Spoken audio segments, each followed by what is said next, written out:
At 3 a.m., my wife's father texted, "We know you spent $570,900 to Omicron save our company, but we don't want you at the company's investors party." I just replied, "Noted." That was the night they realized. I was done being taken for granted. What happened next shocked them. You know what they say about 3 a.m. texts? Nothing good ever comes after midnight. Well, whoever said that clearly never met my charming father-in-law, Raymond Holloway, because apparently he thought 3 a.m. was the perfect time to drop a nuclear bomb on what was left of our relationship. There I was, dead asleep in our ridiculously overpriced Houston townhouse. You know, the kind where the HOA fee costs more than most people's rent, when my phone decided to light up like a damn Christmas tree. The blue glow cut through the darkness like a laser, and for a split second, I thought maybe it was an emergency. Maybe someone was hurt. Maybe the world was ending. Turns out, it was just my dignity getting murdered in real time. The message was from Raymond Holloway himself. Not his secretary, not his assistant, not even his golden boy son Logan, who usually handles the family's dirty work. Nope, this came straight from the horse's mouth, and boy, did it pack a punch. "We know you spent $570,900 to save our company, but we don't want you at the company's investors party." I'm sitting here, rubbing my eyes like some kind of cartoon character, thinking maybe I'm having one of those weird stress dreams where your brain decides to torture you with the most ridiculous scenarios possible. But nope, there it was in crisp, clear text. Black letters on a white background, spelling out exactly how much the Holloway family valued my contribution to their precious little empire. Let me paint you a picture here, folks. I'm Grayson Wells, 36 years old, and I've been married into this circus of a family for 7 years now. 7 whole years. That's longer than most Hollywood marriages, and roughly 6 years longer than I should have put up with their bullshit. But hey, love makes you do stupid things, right? I built my own software firm from absolutely nothing. Started in my garage like some kind of tech stereotype, survived on ramen noodles and spite, and turned it into something actually profitable. Not Facebook money, but enough to buy a nice house, drive a decent car, and apparently bail out failing family businesses when the need arises. Because that's exactly what I did 2 years ago when the Holloway Group was circling the drain faster than a turd in a toilet bowl. Decades of what I can only describe as spectacularly bad management, vanity projects that made no sense, and leadership that couldn't find their way out of a paper bag had left them bleeding money like a stuck pig. But did they ask for help like normal people? Did they sit down and have an honest conversation about their financial troubles? Of course not. That would require admitting they screwed up, and God knows the Holloway family would rather eat glass than admit they're not business geniuses. Instead, my wife Camille came to me with tears in her eyes, talking about family legacy and how this company was her father's life work. "We're family," she said, like that magic word was supposed to make me forget that her father had never once treated me like anything more than an ATM with legs. So what did I do?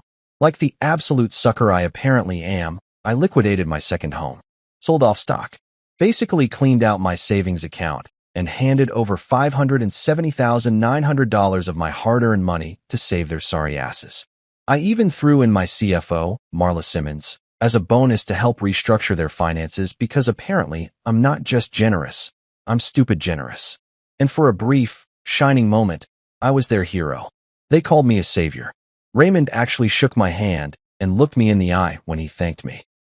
Logan stopped treating me like furniture. Even Camille seemed proud to be married to the guy who swooped in and saved the day. But here's the thing about being a hero in someone else's story. They only appreciate you until they don't need you anymore. Once the company was stable again, once the money was flowing and the investors were happy, suddenly I wasn't the savior anymore. I was just the quiet guy in the corner who happened to have deep pockets. They started taking credit for the recovery. Raymond would tell people how his strategic vision turned things around. Logan bragged about his innovative leadership. And my contribution? Well, that got downgraded to helpful family support. Like I was some kind of cheerleader instead of the guy who literally kept them from going under. The worst part? Camille said nothing. Every time I brought it up, she'd give me that look. You know the one. And tell me I should let her father feel in control. She'd say it was important for Raymond's dignity, for the family dynamics, for a dozen other reasons that all boiled down to the same thing. Shut up and be grateful you're part of the family. So I did. I shut up. I smiled at family dinners. I nodded along when they talked about their brilliant business strategies. I played the role of the supportive son-in-law who was just happy to help.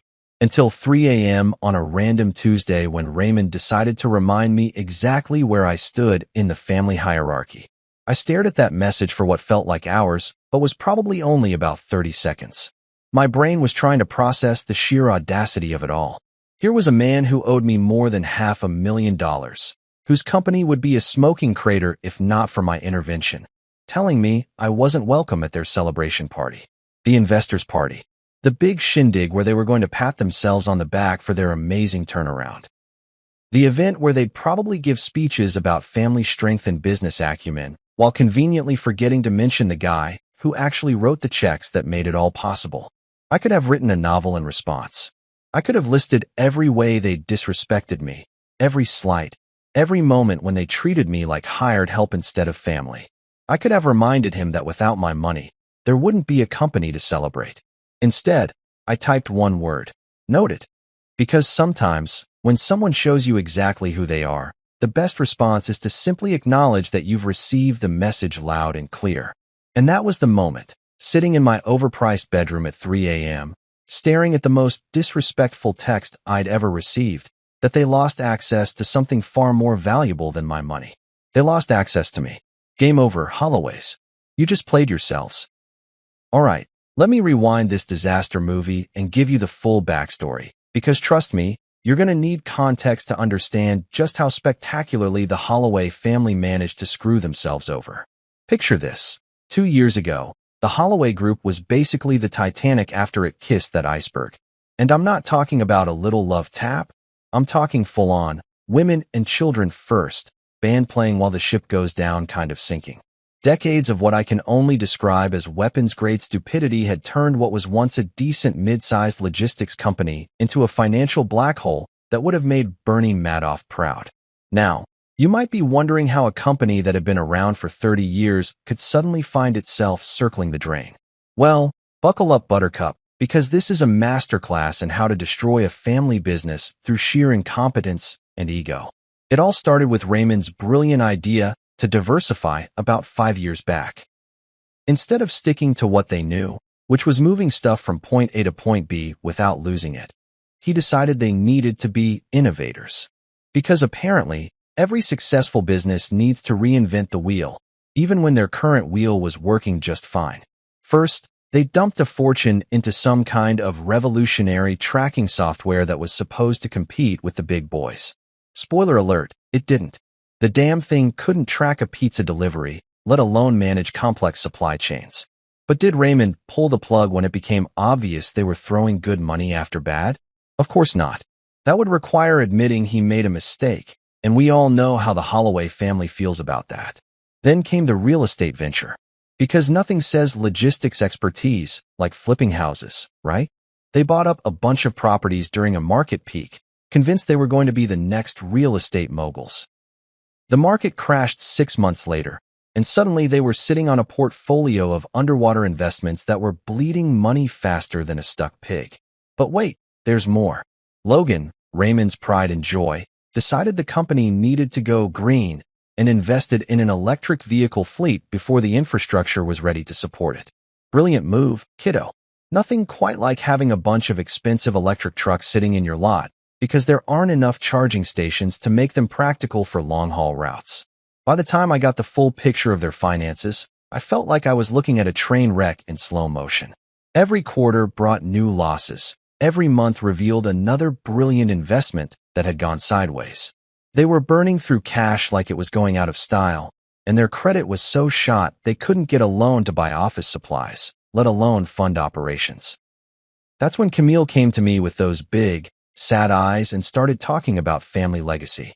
"Gray, you have to understand," she said, sitting on our couch like she was delivering a eulogy.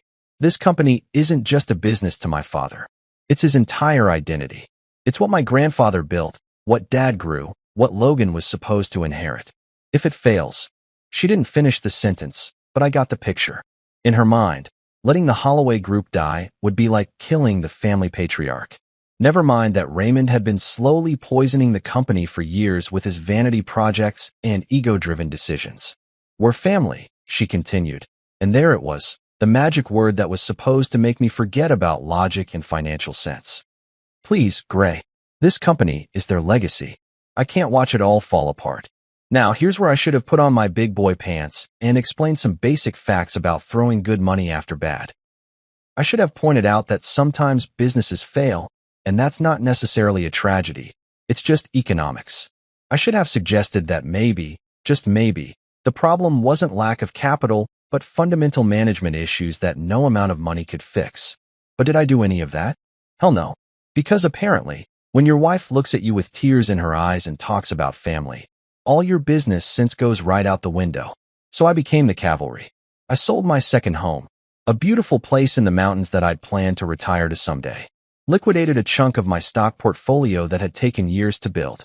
Cleaned out savings accounts and investment funds until I had assembled the princely sum of $570,900. Let me put that number in perspective for you. That wasn't just spare change I had lying around. That was real money. Life-changing money. Money that represented years of 14-hour days, missed vacations, and saying no to things I wanted so I could build something for the future. And I handed it over to save a company that was failing because of pure, unadulterated incompetence. But I didn't just throw money at the problem like some kind of lottery winner with more dollars than sense. Oh no, I went full rescue mode. I brought in Marla Simmons, my CFO, who's basically a financial surgeon.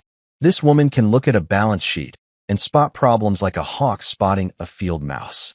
Marla took one look at the Holloway Group's books and nearly had an aneurysm. Jesus Christ, Grayson, she said. This isn't a business, it's a money-burning competition. And they're winning. But being the professional she is, Marla rolled up her sleeves and got to work.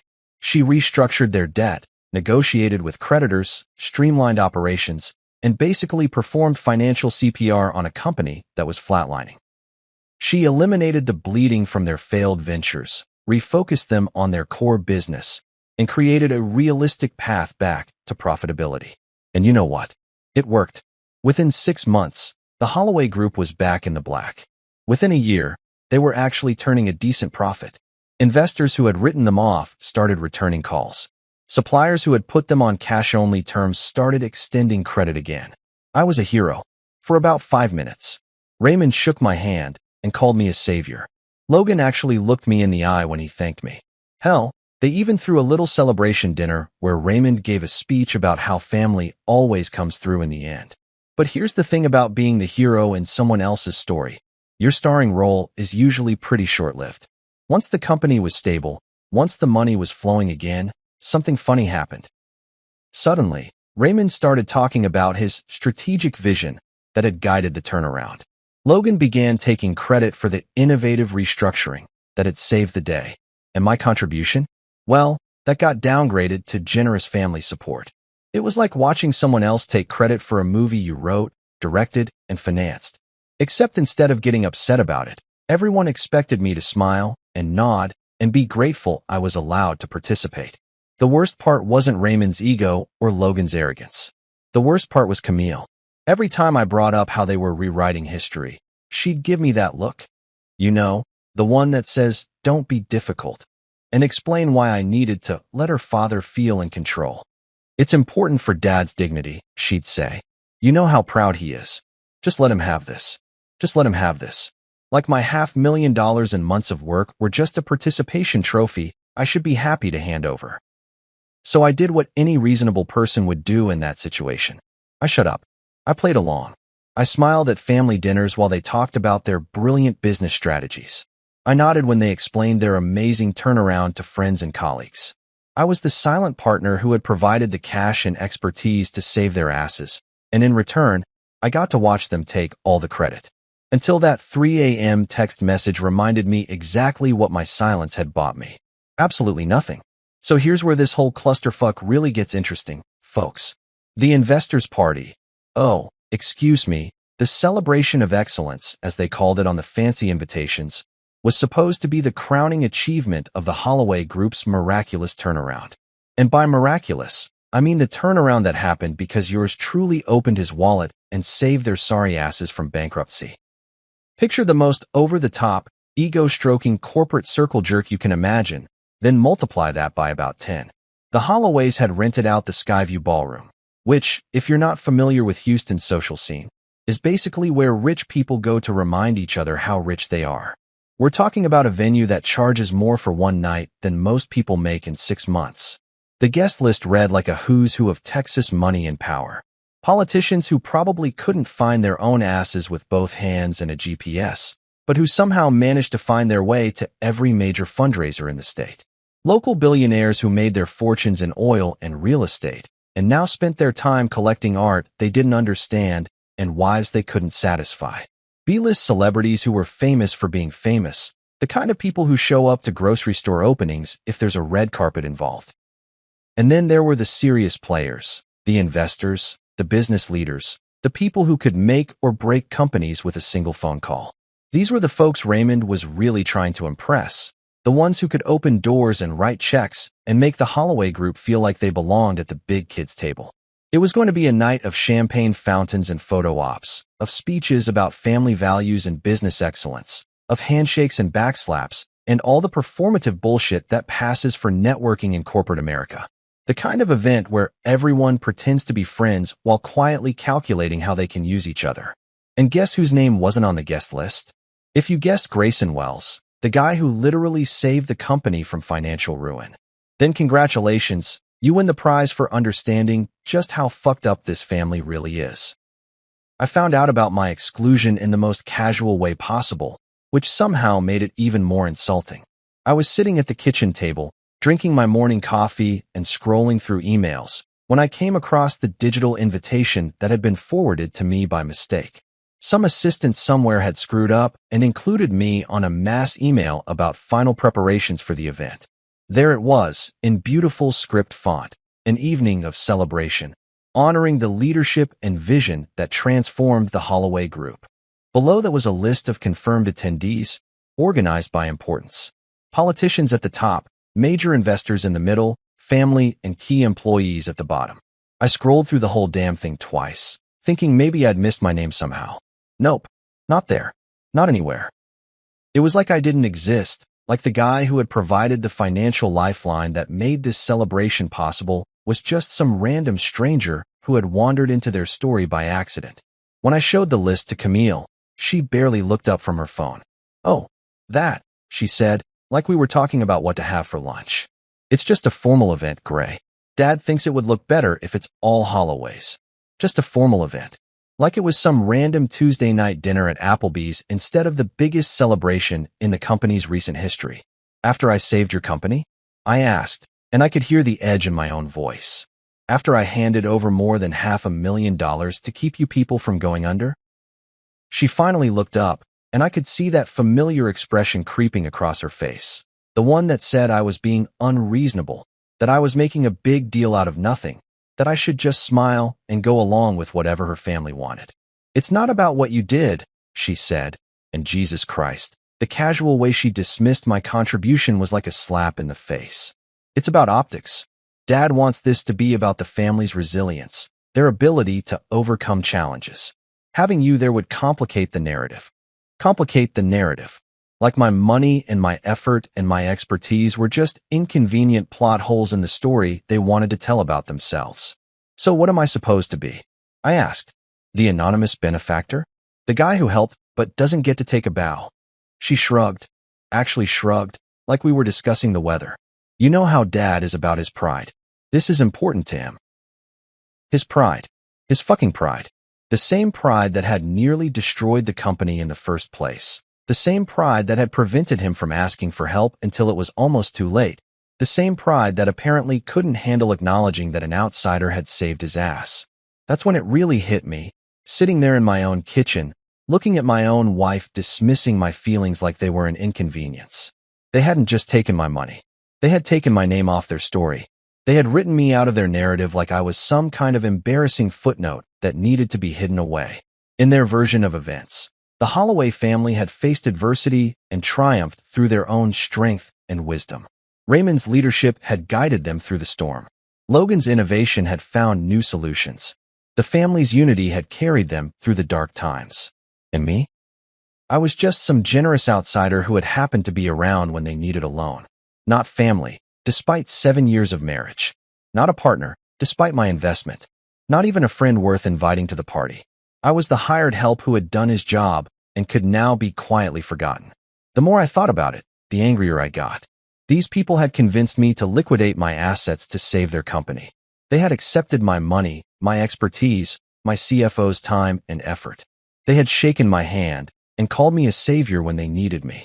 And now that they were back on their feet, now that the crisis was over and the company was profitable again, they wanted to pretend I had never existed.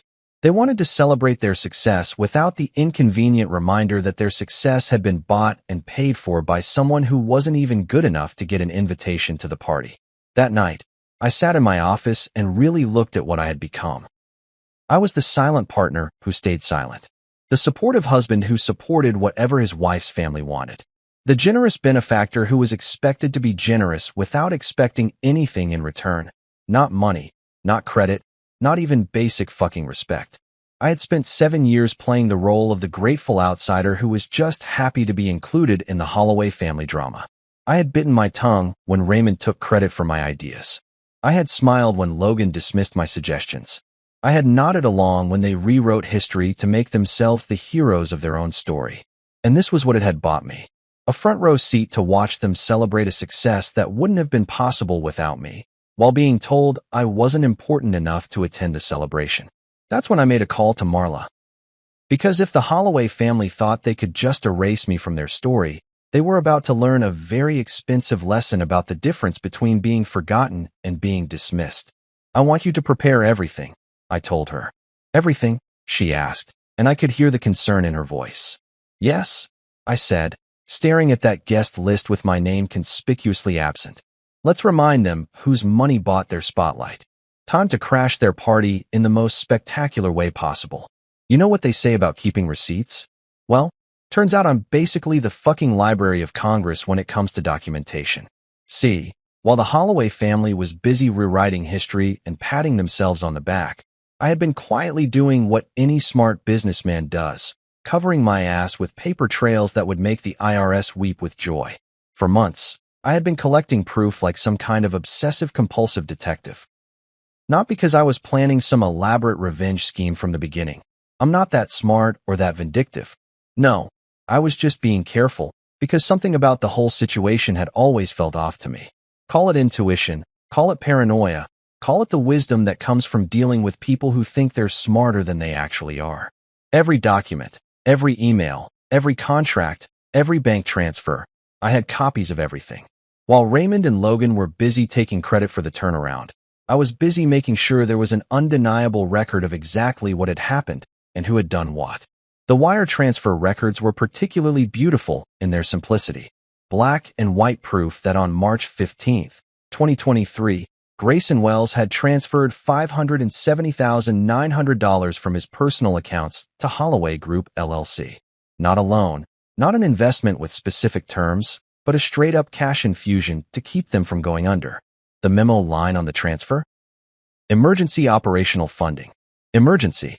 As in, we're about to go tits up if someone doesn't save our asses right now. But that was just the appetizer. The real meat and potatoes were the contracts I had insisted on before handing over the money. Because despite what Camille and her family thought, I wasn't some lovesick puppy who would just throw money at problems without protecting myself. Those contracts, signed by Raymond himself, witnessed and notarized, gave me a 20% minority ownership stake in the Holloway Group. Not huge, but significant enough to have voting rights on major financial decisions. Significant enough to have a say in how the company was run. Significant enough to be a real partner, not just a silent benefactor. Raymond had signed those papers without even reading them carefully, because he was so desperate to get his hands on my money that he would have agreed to give me naming rights to his firstborn child. Just standard investor protection stuff, I had told him, and he had nodded and scribbled his signature like he was autographing a photo for a fan. But the real treasure trove was the email correspondence I had been quietly saving. You know how people think digital communication just disappears into the ether?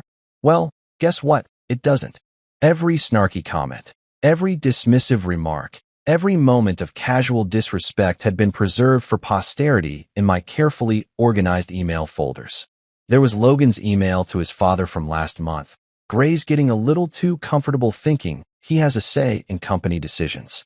We need to remind him he's just the money guy. Just the money guy? The fucking money guy who had kept their company from becoming a cautionary tale in business school textbooks. And Camille's messages to Logan were even better. Dad's right about keeping Gray in the background. He means well, but he doesn't understand the family dynamics. It's easier if he just stays quiet and lets us handle the business side. Easier for who exactly? Easier for them to take credit for my work while treating me like hired help? But my personal favorite was the group text between Raymond, Logan, and Camille from 3 weeks ago, right after they had closed a major new contract. A contract that was only possible because of the financial stability I had provided. Raymond, great work today. This is what happens when the family works together. Logan, absolutely. We should celebrate. Family dinner this weekend. Camille, perfect. Just us. Gray's been working a lot anyway. Just us. The family. Because apparently after 7 years of marriage and over $500,000 invested in their company, I still wasn't really family. I was still the outsider who could be included or excluded based on their convenience. That night, sitting in my home office surrounded by boxes of documents and printouts of email exchanges, I opened a folder on my computer that I had been building for months. The folder was labeled Exit Strategy, and it contained everything I would need if I ever decided to stop playing nice. Financial records proving my investment, legal documents establishing my ownership stake, email evidence of their casual dismissal and disrespect. Everything was organized, cross-referenced, and ready to go. Because if there's one thing I learned in business, it's that information is power and documentation is insurance. Around 10 p.m., my phone buzzed with a text from Camille. She was at some charity event with her mother, probably schmoozing with the same people who would be at the investors' party that I wasn't invited to. Don't be petty, the message read. It's just one night. Just one night. Like it was about the party itself and not about what the exclusion represented. Like it was about missing free champagne and rubber chicken dinner instead of being erased from the story of my own generosity. I stared at that message for a long time, thinking about all the times I had swallowed my pride, all the times I had stayed quiet, all the times I had let them diminish my contributions for the sake of family harmony.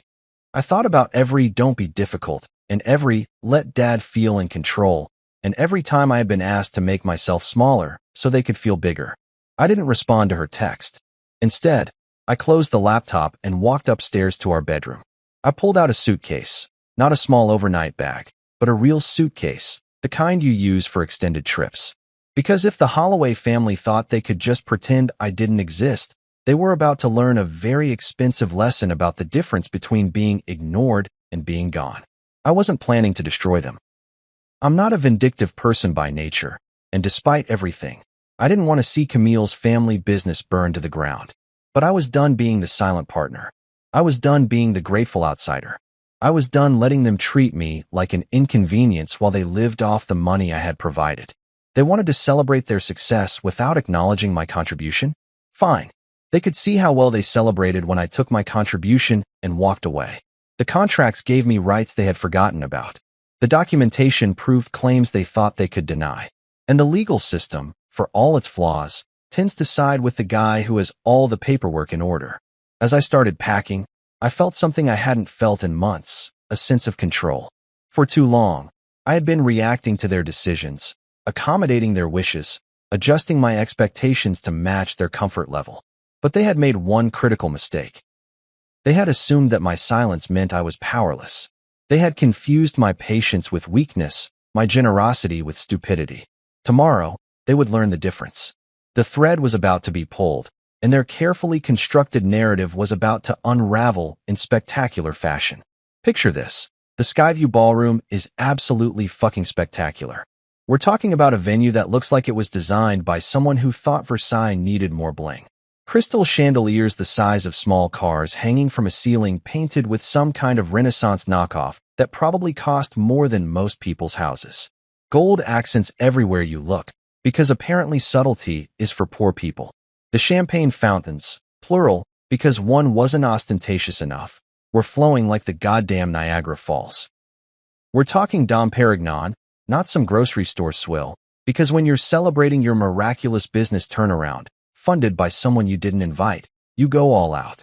The ice sculptures were carved into the shapes of oiled derricks and dollar signs, because nothing says Texas class like literal money symbols made of frozen water. And the people, Jesus Christ, the people. Every power player, social climber, and wannabe big shot in Houston had squeezed themselves into their finest designer threads.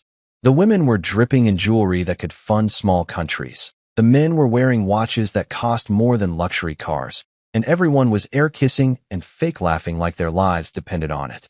The photo ops were set up with golden backdrops featuring the Holloway Group logo blown up to movie poster size.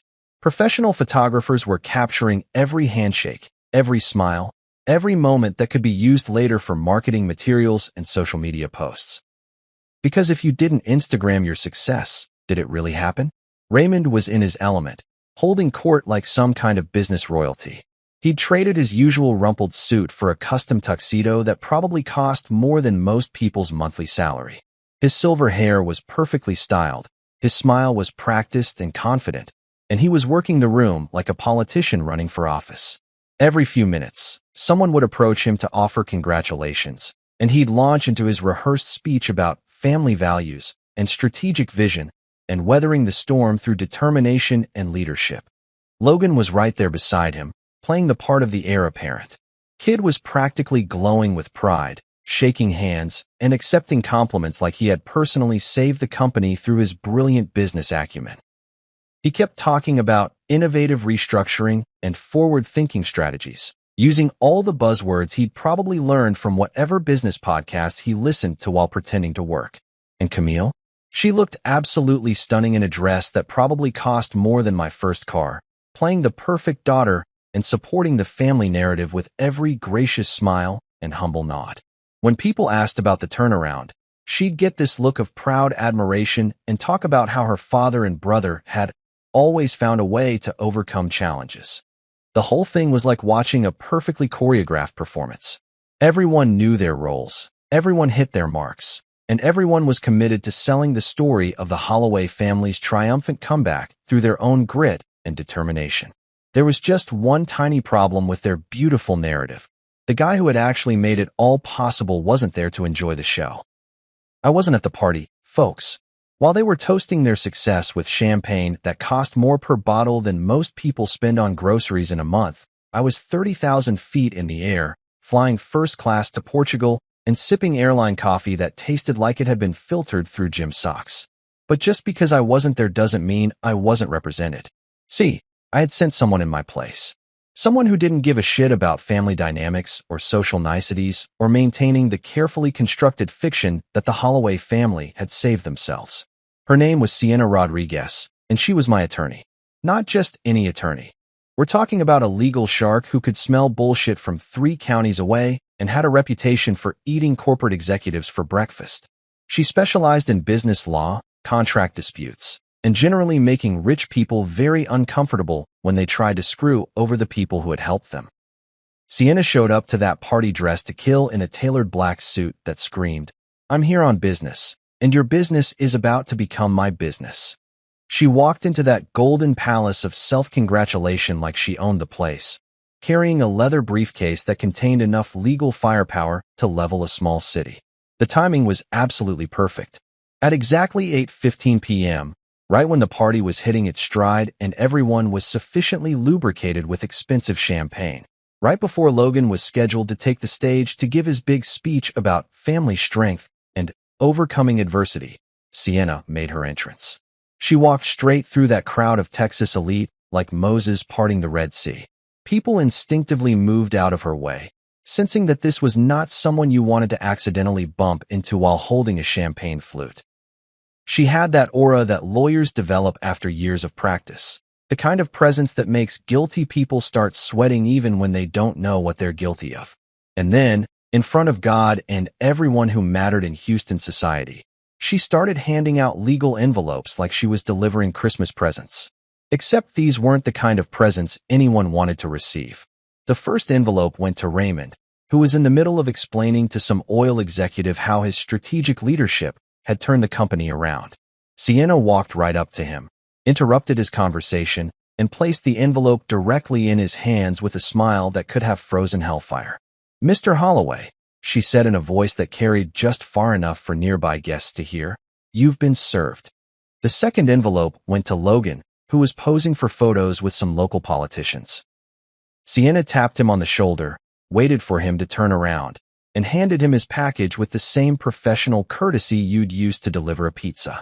"Mr. Logan Holloway," she announced, "legal documentation for your review." But the third envelope, that one was special. That one went to Camille, who was chatting with some society wives about the family's amazing recovery. Sienna approached her with the same businesslike efficiency, but when she handed over the envelope, she leaned in close enough to whisper something that made all the color drain from Camille's face.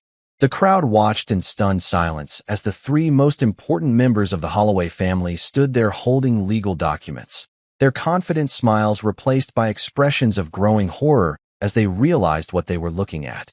Inside those envelopes was everything they had tried to forget, everything they had hoped would stay buried under their narrative of family triumph. A formal buyout notice, triggering my rights as a 20% owner of the company. A detailed accounting of all outstanding debts, including interest on the money I had provided. A revised ownership chart showing exactly how much voting power I now held over major financial decisions. And best of all, a complete breakdown of the legal consequences if they tried to dispute any of it. Their party didn't end with fireworks and congratulations. It ended with the three most powerful people in the room standing there like deer in headlights, watching their carefully constructed celebration crumble in real time. Because sometimes, the best way to crash a party is to remind everyone exactly who paid for it. By the time the Holloway family's golden celebration was imploding like a controlled demolition, I was 35,000 feet above the Atlantic Ocean, sipping what had to be the world's most expensive airline whiskey and watching the sun set through a first-class window that cost me more than most people's monthly rent. Let me tell you something about flying first class when you're having the best revenge of your life. It hits different. The leather seats feel softer, the service feels more attentive, and even the peanuts taste like they've been blessed by angels. Or maybe that was just the satisfaction of knowing that while I was being treated like royalty at cruising altitude, the Holloway family was dealing with legal documents that were about to turn their world upside down. Lisbon wasn't a random choice, by the way. I could have gone anywhere, Paris, Tokyo, Sydney, hell, even Vegas would have been entertaining. But Portugal called to me for reasons I couldn't quite explain. Maybe it was the promise of anonymity in a place where nobody knew my name or my history with the Holloway Group. Maybe it was the idea of sitting on ancient cobblestones in a city that had seen empires rise and fall, putting my own little drama into perspective. Or maybe I just wanted to be somewhere that felt as far away from Houston as possible, both geographically and culturally. The flight was long enough for me to really process what I had just done. 12 hours of uninterrupted thinking time, with no phone calls from angry in-laws, no text messages from my wife asking me to be reasonable, no distractions from the nuclear bomb I had just dropped on their perfectly orchestrated celebration. I kept imagining the scene at the Skyview Ballroom. Raymond's face when he opened that envelope and realized that his silent partner had just become very, very loud. Logan's confusion as he tried to understand legal documents that were way above his pay grade. And Camille, God, Camille probably thought she could smooth this over with the right words and the right apologies, like this was just another family disagreement that could be solved with dinner and diplomacy. They had no idea what was coming. By the time I landed in Lisbon, it was early morning, and the city was just waking up.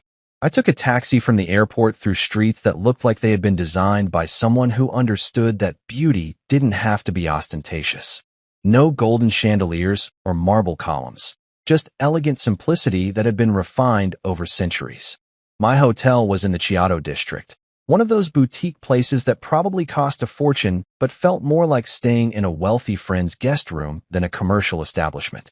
The kind of place where the staff remembered your name after one conversation and the coffee was strong enough to wake the dead. I had booked a room with a balcony that overlooked the city, and that first morning, standing there with a cup of Portuguese coffee that made American coffee taste like dirty water, I felt something I hadn't experienced in months: peace. The view was incredible. Red-tiled rooftops stretching out toward the Tagus River, church bells ringing in the distance, people starting their day without any awareness that some asshole from Texas was having an existential crisis 30 feet above their heads. The morning light had this golden quality that made everything look like a painting, and for the first time in a long time, I wasn't thinking about business or family drama or the complicated mess my life had become. I was just breathing. My phone had been buzzing constantly since I landed. Missed calls, text messages, voicemails that I wasn't ready to listen to. But I had turned off all notifications except for messages from Marla, because she was the only person whose updates I actually wanted to receive. Around 10 a.m. local time, she sent me a text that made me smile for the first time in weeks. They're freaking out. Logan tried calling an emergency board meeting, but you own the deciding vote now. Raymond's been locked in his office since this morning. Camille's called me 6 times asking where you are. This is better than Netflix. I replied with a smiley face emoji and set the phone down on the small table next to my coffee cup. For years, I had been playing the role of the patient son-in-law. The guy who helped when asked, who stayed quiet when ignored, who smiled and nodded when his contributions were dismissed or forgotten. I had been the supporting character in someone else's story, always accommodating, always understanding, always putting their comfort ahead of my own dignity. But sitting on that balcony, watching strangers live their lives in a city that didn't know or care about my problems, I realized something important. I had been reclaiming my voice, and it felt fucking fantastic. The Holloway family had spent so long treating me like furniture that they had forgotten I was actually a person with feelings, opinions, and legal rights. They had gotten so comfortable with my silence that they assumed it would last forever. Well, surprise, motherfuckers. Furniture doesn't usually fight back, but people do. I spent the next few hours just wandering through the city like a tourist, which I guess I technically was. I walked through the Ratio Square, where the cobblestone patterns looked like waves frozen in time. I took the famous tram 28 through neighborhoods that felt like they had been preserved in amber since the 1940s. I ate lunch at a tiny restaurant where the owner didn't speak English and I didn't speak Portuguese, but we managed to communicate through gestures and smiles. It was amazing how liberating it felt to be completely anonymous. Nobody knew I was the guy who had saved a failing company. Nobody cared about my family drama or my business accomplishments. I was just another American tourist with a good camera and comfortable walking shoes. For the first time in months, I wasn't Grayson Wells, the generous benefactor who had been written out of his own story. I wasn't the silent partner who stayed silent. I wasn't the husband who accommodated his wife's family at the expense of his own self-respect. I was just me, sitting in a cafe in a foreign country, drinking wine that cost less than a Houston cocktail and tasted better than anything I had consumed in years. My phone buzzed again around dinner time. Another message from Marla. Update. Camille's on a plane to Lisbon. Flight lands tomorrow afternoon.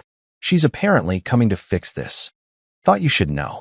I laughed out loud, probably startling the elderly Portuguese couple at the next table. Of course Camille thought she could fix this. Of course she believed that the right combination of words and tears and appeals to our marriage could make me forget 7 years of being treated like a second-class citizen in her family. She had no idea that I wasn't angry anymore. Anger was what I had felt at 3 a.m. when I got that text message excluding me from their party. Anger was what had driven me to call Sienna and set this whole thing in motion. What I felt now was something much more dangerous: clarity. I could see my situation with perfect, crystalline clarity for the first time in years. I could see how I had been manipulated, dismissed, and taken for granted. I could see how my generosity had been exploited and my silence had been assumed. And I could see exactly what needed to happen next. Tomorrow, when Camille arrived with her apologies and explanations and promises that things would be different, she would find a different Grayson Wells than the one she had left behind in Houston. She would find someone who was no longer willing to be the silent partner in his own life. I knew she was coming before I saw her. There's something about the way your wife walks that you recognize even across a crowded hotel lobby, even when you're not expecting to see her, even when you're sitting in a Portuguese cafe 3,000 miles from home, trying to pretend your marriage isn't falling apart in real time. Camille looked like hell, which was saying something because this is a woman who considers leaving the house without perfect makeup to be a minor crime against humanity. Her usually immaculate blonde hair was pulled back in a messy ponytail. Her designer clothes were wrinkled like she'd slept in them on the plane, and she had that hollow-eyed look that comes from crying at 30,000 feet while surrounded by strangers. She found me at the same outdoor cafe where I'd been having my morning coffee for the past 3 days, the one with the perfect view of the Tagus River and the kind of strong Portuguese coffee that could wake the dead. I was reading a local newspaper that I couldn't understand and eating pastéis de nata that were better than anything I'd ever tasted in Texas. "I didn't know you'd actually go through with it," she said, sliding into the chair across from me without being invited. Her voice was barely above a whisper, like she was afraid someone might overhear our private drama. I looked up from my newspaper, which, let's be honest, I was only pretending to read anyway, and really studied my wife's face. This was the woman I had fallen in love with 7 years ago, the woman I had married in a ceremony that cost more than most people's houses, the woman whose family I had saved from financial ruin with my own money. And she looked absolutely devastated. "I always go through with what I say," I replied, keeping my voice calm and even. "That's the difference between us, Camille. When I make a commitment, I honor it. When I say something, I mean it." The dig wasn't subtle, and she caught it immediately. Her eyes flashed with something that might have been anger, but mostly just looked like exhaustion. "They're humiliated," she whispered, glancing around like she was afraid someone in this Portuguese cafe might recognize us and report back to Houston Society pages. "The whole party just fell apart. People are talking. The investors are asking questions. Dad hasn't left his office since Tuesday." Good, I thought, but I didn't say it out loud. Instead, I took another sip of my coffee and waited for her to continue. Because this conversation was going to happen on my terms, not hers. For 7 years, I had been reactive, accommodating, always ready to smooth things over for the sake of family harmony. But sitting in this cafe, with an ocean between me and their drama, I felt no obligation to make this easier for her. "I was humiliated when your father thanked himself for my work," I said calmly, cutting off whatever excuse she was about to offer. "I was humiliated when Logan took credit for the financial restructuring that my CFO designed. I was humiliated when you all decided I wasn't worth inviting to celebrate the success that I literally paid for." She flinched like I had slapped her. I didn't know what to say. "Then you said nothing. That was your choice. And that was the crux of it, wasn't it? For months, I had been waiting for someone, anyone, in that family to acknowledge what I had done for them. Not necessarily public credit, not a parade in my honor, but just basic recognition that the guy who had saved their asses deserved a little respect. Instead, I got silence. From Raymond, who rewrote history to make himself the hero. From Logan, who acted like his brilliant leadership had saved the day. And most painfully, from Camille, who chose her family's comfort over her husband's dignity every single time. I didn't know what to say," she repeated, and I could see tears starting to form in her eyes. Dad was so proud of how he handled the crisis. Logan was finally feeling confident about his role in the company. The whole family was happy for the first time in years. "I didn't want to." "You didn't want to what?" I interrupted. "You didn't want to remind them that their happiness was built on someone else's sacrifice? You didn't want to complicate their narrative with inconvenient facts." She was crying now, not the elegant tears of a woman who knows how to cry prettily, but the ugly, honest sobs of someone whose world was falling apart. Other cafe patrons were starting to stare, but I found I didn't give a shit about making a scene anymore. "But I love you," she whispered, like those 3 words were supposed to fix everything. Like love was a magic wand that could erase months of disrespect and dismissal. "I believe that," I said, and I meant it. I did believe she loved me, in her way. But I had finally realized that her way wasn't enough anymore. But love without respect? That's pity. And I don't want pity. She looked at me like I had just spoken in a foreign language. "What do you mean?" "I mean that you love me the way you'd love a loyal dog," I explained, surprised by how calm I felt while saying words that were probably ending my marriage. "You appreciate that I'm there. You're glad I'm helpful. You enjoy the benefits I provide. But you don't see me as an equal. You don't see me as someone whose feelings matter as much as your father's pride or your brother's confidence." "That's not true," she protested, but her voice lacked conviction. "Isn't it? When was the last time you defended me to your family? When was the last time you put my feelings before their comfort? When was the last time you treated me like a partner instead of a resource? She opened her mouth to answer, then closed it again. Because we both knew the answer was never. In 7 years of marriage, she had never once chosen me over them. Your family needed saving, and I saved them. I continued. Your father needed his pride intact, so you protected his pride. Logan needed to feel important, so you supported his delusions. But what about what I needed?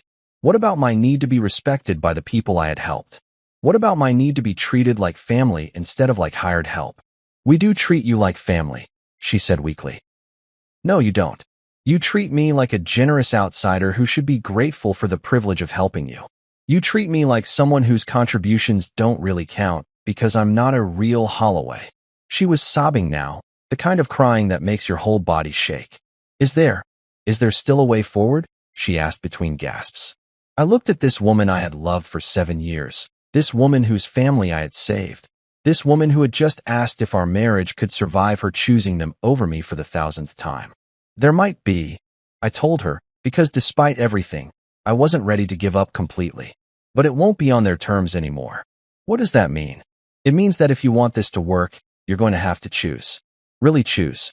Not the careful balancing act you've been doing for 7 years. Not the diplomatic non-answers that protect everyone's feelings. You're going to have to decide whether you're married to me or to your family's expectations. She stared at me across the small cafe table, mascara running down her cheeks, looking like a woman who had just realized that the ground beneath her feet wasn't as solid as she thought.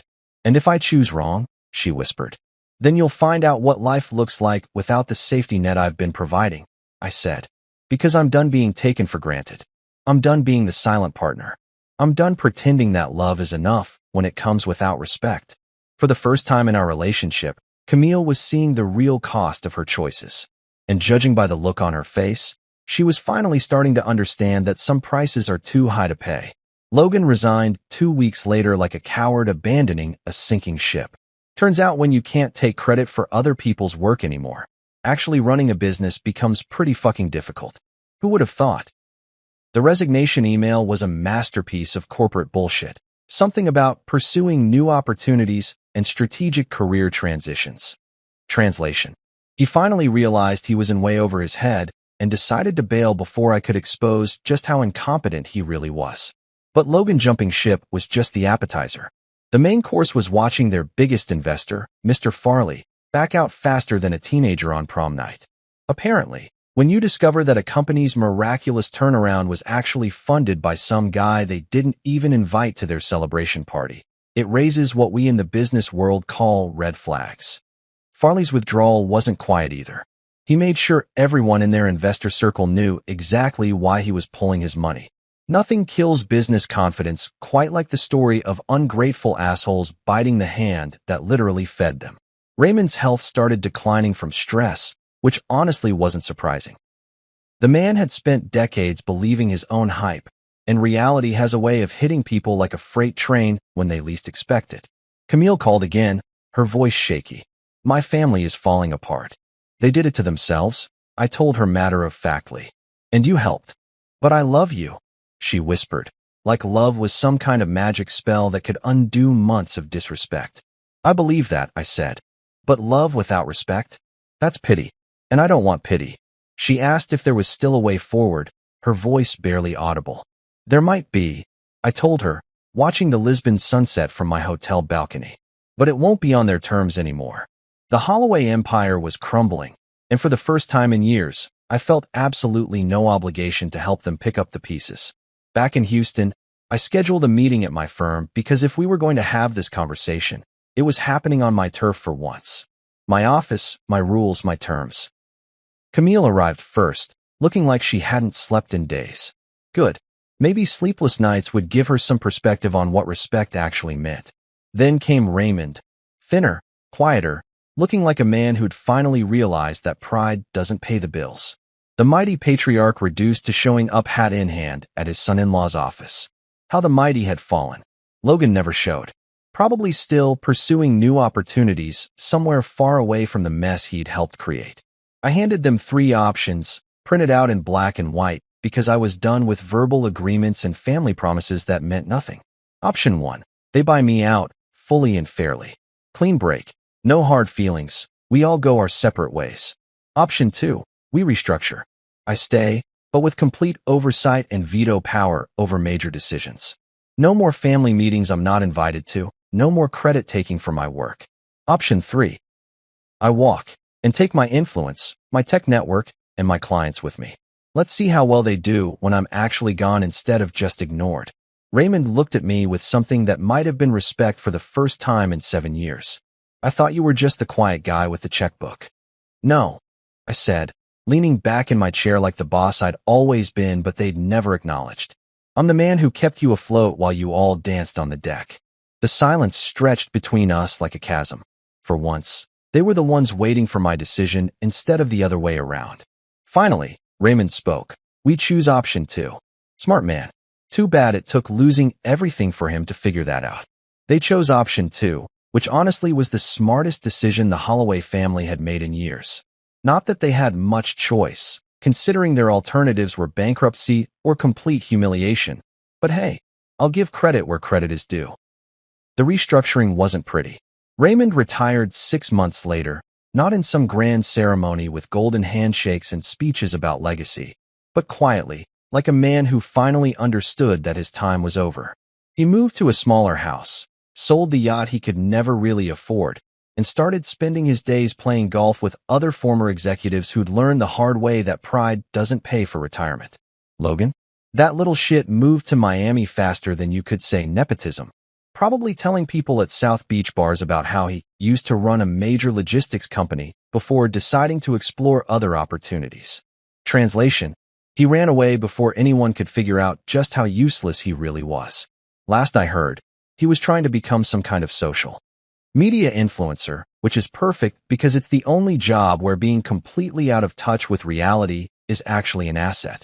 But the real story here isn't about Raymond's bruised ego or Logan's escape to Florida. The real story is about Camille and me, and whether two people can rebuild a marriage after one of them finally stops being a doormat. It's been slow going, I'll be honest. You can't erase 7 years of being treated like furniture with a few apologies and promises to do better. Trust isn't like a light switch. You can't just flip it back on after someone has spent years demonstrating that your feelings don't matter to them. But Camille surprised me. I thought she'd choose her family. Thought she'd find some way to blame me for destroying their perfect little narrative. Instead, she did something I'd never seen her do before. She stood up to them. When Raymond tried to guilt-trip her about family loyalty, she told him that loyalty works both ways. When Logan called from Miami whining about how I'd ruined everything, she hung up on him. When her mother suggested that maybe I was being too harsh, Camille actually defended me. It was like watching someone discover they had a spine after years of thinking they were invertebrate. We're still rebuilding, slowly, carefully, like people learning to trust each other for the first time. We go to couples therapy now, which is something the old Camille would have refused because airing dirty laundry wasn't the Holloway way. But the new Camille, the one who's learning to be her own person instead of just her father's daughter, actually listens when the therapist talks about respect and equality in relationships. The company is doing well under my oversight. Turns out when you remove the ego-driven decision-making and focus on what actually works, businesses tend to prosper. Who could have predicted that? We've landed 3 major new contracts in the past year, expanded into 2 new markets, and our profit margins are the best they've been since before Raymond started his diversification adventure. And yes, my name is on everything now. Every major decision goes through me. Every strategic plan has my signature on it. Every success story mentions my contribution, not as some footnote or family support, but as a key player who helped make it happen. It feels good to be visible again. But here's the thing that really matters. I learned something about myself through all this chaos. I learned that I had been living as a supporting character in my own life, always accommodating, always understanding, always putting other people's comfort ahead of my own dignity. For years, I told myself I was being mature, being the bigger person, being a good husband and son-in-law. But really, I was just being a coward. I was so afraid of conflict, so desperate to be liked and accepted, that I let people walk all over me while convincing myself it was noble. That 3 a.m. text message didn't break me. It freed me. It showed me exactly how little they valued my contributions, how easily they could dismiss my efforts, how comfortable they were with treating me like hired help. And their casual disrespect gave me something I'd been missing for years: clarity. Sometimes, people only see your worth when they realize you're gone. Sometimes, the only way to get respect is to stop accepting anything less. Sometimes, you have to be willing to lose everything to find out what's actually worth keeping. To anyone who's ever been taken for granted, who's ever been the generous one that everyone expects to just keep giving without getting anything back, who's ever been told to be reasonable, when what they really mean is shut up and let us use you, this story is for you. The moment you stop being quiet is the moment you start being heard. The moment you stop accepting crumbs is the moment people realize they need to offer you a real seat at the table. The moment you stop being afraid of conflict is the moment you start living as the main character in your own story. And that 3 a.m. text message from Raymond? I still have it saved on my phone, not because I'm holding a grudge, but because it reminds me of something important. Sometimes the worst thing that happens to you turns out to be the best thing that could have happened, because it forces you to finally stand up for yourself. Game over, Holloways. I won.